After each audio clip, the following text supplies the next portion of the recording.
Ketemu lagi dengan saya, Rizky Sulfika Pusparinda, peserta Latsar CPNS Puslatbang KDOD Angkatan 15 Kota Samarinda. Pada video kali ini akan berbicara sedikit tentang akuntabilitas. Kita sering kan mendengar kata akuntabilitas, tapi apakah kita mengerti arti dari kata akuntabilitas itu sendiri?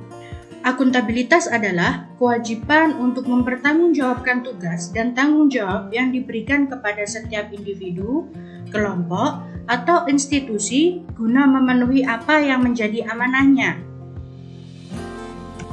Seorang ASN memiliki tugas dan peranan di masyarakat.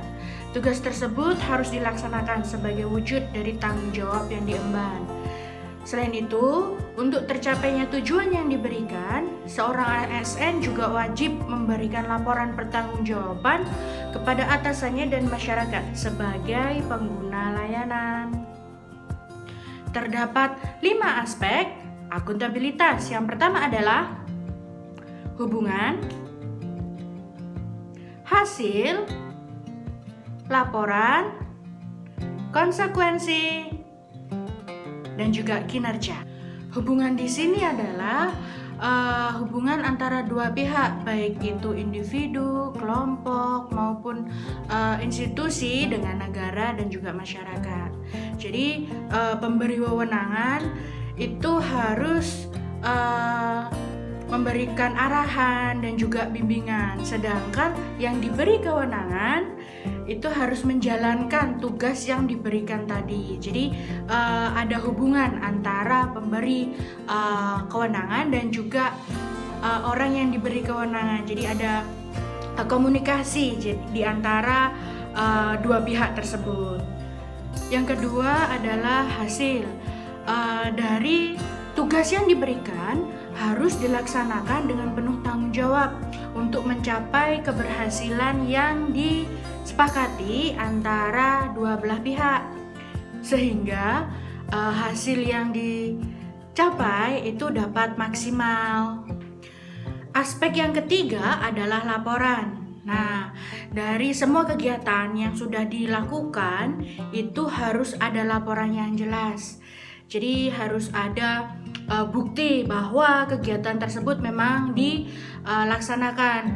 Selain itu juga hal ini akan mengurangi yang namanya kecurangan, karena di situ ada buktinya bahwa kegiatan itu benar-benar dilakukan. Nah, dari semua tanggung jawab yang dilaksanakan itu selalu memberikan konsekuensi, baik itu konsekuensi berupa reward ataupun sanksi. Kalaunya kegiatan tersebut berhasil dilaksanakan, maka sanksi yang diberikan berupa reward. Tapi jika terjadi kesalahan ataupun ketidaksesuaian, maka sanksinya bisa berupa punishment atau bahasa Indonesianya hukuman, seperti itu. Selanjutnya yang kelima adalah kinerja. Nah, dari kinerja ini bisa digunakan sebagai refleksi atau evaluasi kegiatan yang sudah dilakukan tadi, memberikan dampak yang positif atau negatif. Jika memberikan dampak positif, maka untuk kedepannya bisa dikembangkan lagi agar lebih memberikan dampak yang lebih signifikan. Sedangkan jika kegiatan tersebut berdampak negatif, maka bisa juga untuk dilakukan evaluasi kesalahannya di mana, sehingga untuk kegiatan kedepannya bisa lebih baik lagi. Untuk bisa memenuhi aspek-aspek akuntabilitas tersebut, maka diperlukan nilai-nilai dasar akuntabilitas. Nilai-nilai akuntabilitas adalah yang pertama adalah kepemimpinan. Di sini adalah pemimpin harus bisa memberikan contoh kepada orang lain dan juga berkomitmen untuk melakukan pekerjaannya dengan baik. Yang kedua, transparansi. Transparansi di sini dimaksudkan keterbukaan dalam memberikan informasi. Jadi tidak ada yang ditutup-tutupi.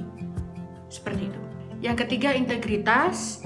Integritas dimaksudkan bahwa sebagai ASN kita harus mematuhi hukum dan peraturan yang berlaku. Selanjutnya adalah tanggung jawab. Jika kita diberi tugas oleh atasan, maka kita harus melaksanakannya dengan penuh tanggung jawab. Selanjutnya adalah keadilan. Kita tidak boleh membeda-bedakan antara hal satu dengan hal yang lainnya. Karena dari rasa keadilan tersebut, maka akan timbul yang namanya kepercayaan. Selanjutnya keseimbangan. Nah, keseimbangan di sini dimaksudkan antara sumber daya yang dimiliki dan juga kemampuan itu harus sama, harus padan. Tidak boleh yang namanya berat sebelah. Selanjutnya kejelasan. Dalam kita melaporkan kegiatan yang sudah diberikan kepada kita harus memberikan laporan yang jelas sesuai dengan kegiatan yang dilakukan tersebut. Selanjutnya konsisten. Jika kita diberi tugas, maka kita harus dengan konsisten dan terus-menerus melaksanakan tugas tersebut sesuai dengan arahan dari pimpinan. Berkaitan dengan pelaksanaan akuntabilitas yang bisa dilakukan di kampus antara lain, sebagai dosen, saya harus dapat mengatur kegiatan belajar mengajar di kelas agar terlaksana dengan baik. Selain itu juga, saya harus bisa mengkondisikan metode pembelajaran seperti apa yang cocok dengan mahasiswa saya, sehingga mereka dapat memperoleh ilmu yang saya berikan, sekaligus juga mendapatkan contoh real, sehingga apa yang mereka dapatkan bisa mereka terapkan di dunia kerja mereka nantinya. Selain itu juga saya harus memberikan informasi yang berkaitan dengan evaluasi dan kegiatan belajar mengajar di kelas. Pada awal pembelajaran, saya memberikan penjabaran tentang apa yang mereka dapatkan ketika mereka mengikuti kelas saya.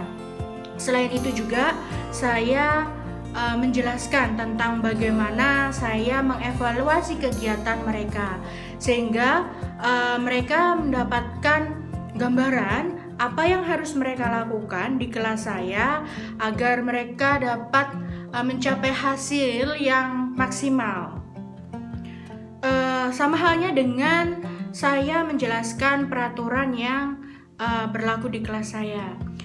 Peraturan tersebut tidak hanya berlaku bagi mahasiswa, tetapi berlaku juga bagi saya. Saya wajib menjalankan peraturan tersebut dengan baik. Jika saya tidak konsisten dan mengikutinya dengan benar, maka mahasiswa juga akan mencontoh perbuatan tersebut. Itu. Selain itu juga, saya harus memberikan perlakuan yang sama terhadap semua mahasiswa saya. Saya tidak boleh memihak mahasiswa, misalnya oh ini anaknya dosen nih harus diutamakan, itu tidak boleh, karena hal tersebut akan mengurangi rasa kepercayaan mahasiswa terhadap saya. Selain mengajar di kelas yang merupakan kewajiban dari seorang dosen, saya juga wajib membuat bahan ajar, kemudian absensi, monitoring, evaluasi, dan juga perangkat pembelajaran lainnya. Hal ini dapat saya gunakan sebagai laporan kepada atasan saya bahwa saya telah menjalankan tugas saya mengajar. Jadi sebagai bahan pertanggungjawaban, sebagai alat pertanggungjawaban saya kepada atasan saya. Dan jika terjadi kesalahan dalam kinerja saya harus bersedia untuk bertanggung jawab atas kesalahan tersebut, dan selanjutnya melakukan evaluasi dan refleksi diri untuk dapat memperbaiki kinerja saya ke depannya. Ketika memberikan laporan pertanggungjawaban kepada atasan, saya wajib menyertakan bukti-bukti konkret bahwa saya memang melaksanakan kewajiban, tugas dan kewajiban saya. Bukti-bukti tersebut dapat digunakan sebagai tolak ukur keberhasilan atau ketercapaian kegiatan yang saya lakukan ini sesuai nggak dengan arahan atasan saya yang tentunya sejalan dengan visi misi kampus di tempat saya bekerja. Selain itu juga saya harus mematuhi aturan yang berlaku di kampus saya. Misalnya, ketika saya mendapatkan jadwal pelajaran, saya harus melaksanakan tugas tersebut dengan baik. Ketika saya berhalangan untuk mengajar karena mendapat tugas tambahan dari atasan, maka saya wajib untuk mengganti jam perkuliahan yang saya tinggalkan tersebut. Akuntabilitas ini sangatlah penting bagi seorang ASN karena merupakan bukti bahwa kita telah menjalankan tugas yang diberikan dengan penuh tanggung jawab dan juga melaksanakan tugas tersebut dengan baik. Demikian video kali ini, terima kasih sudah menonton.